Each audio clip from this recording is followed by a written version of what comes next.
areas are. And Steph, the game is really played below 5,000 feet, isn't it? Yeah, it is. It is really around 2,000 to 4,000 feet. And what's interesting is Jim just showed you what was happening at the surface. But what we have to do is go into the vertical here, because all those temperatures, they were kind of similar, but they were getting different types of precipitation.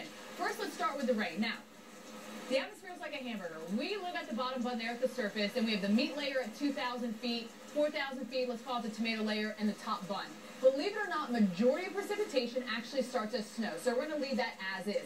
As it goes through the tomato layer, down into the meat layer and the bottom bun, our temperatures are above freezing, so therefore we get rain the entire time. But what happens if you get a little bit of cold air? And I had such a hard time with this concept when I was in school, but believe it or not, you can literally just get cold air from 2,000 feet down to the surface. That little bit just can slide right in. It's like when you put a hamburger in the microwave to warm it up, and just maybe a couple layers, are going to warm up, and then the rest stays cold. That's when we get sleet.